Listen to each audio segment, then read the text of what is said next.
Government makes it clear to the South African Catholics Bishop Conference that e-tolling is imminent, and the Marikana Commission of Inquiry resumes on Monday in Centurion. I'm Richard Brooks. Government says it's made it clear to the South African Catholics Bishop Conference that e-tolling is imminent.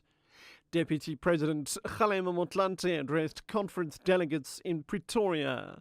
Spokesperson for the Deputy President, Thabo Masebe, says there was a public participation process before a final decision was taken. He added, however, that they would continue to engage role players. Justice Project South Africa says SANRAL's accusation that Outer is a DA front is uncalled for.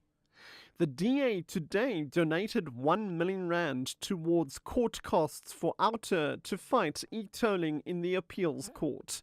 The project's Howard Dembowski.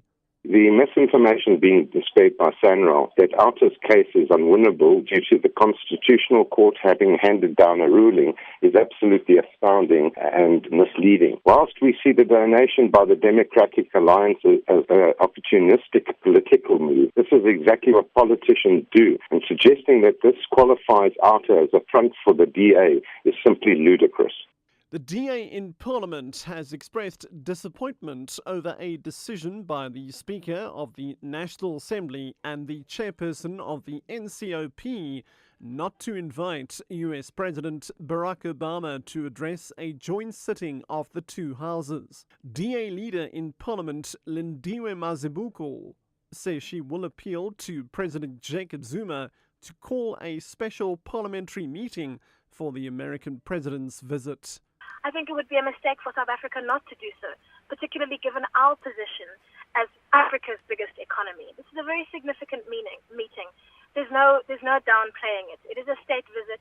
It is a visit between two governments. And the parliament is part of the South African state. It's the legislative arm of the South African state.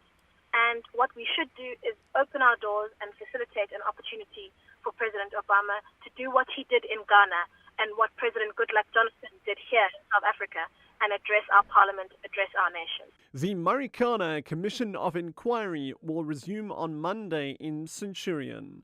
Northwest Deputy Police Commissioner William Mpembe took the stand today, explaining the role he played during the unrest at Marikana. A video was played showing Mpembe trying to persuade hundreds of miners to hand over their weapons to police, while assuring them that they would not be arrested if they did so. The commission also heard that Mpembe tried to persuade Lonmin management to bring in an interpreter. They are saying we are not fighting you, but we wanted to get our salaries.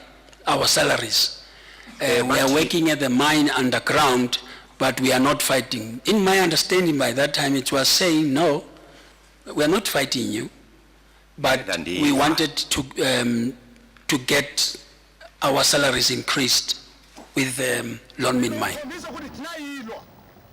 A total of 117 people have been arrested for rhino poaching since the beginning of 2013.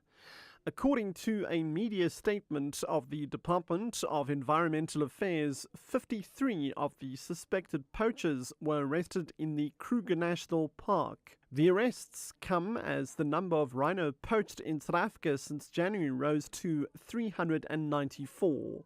More than 250 of the animals were killed in the Kruger National Park.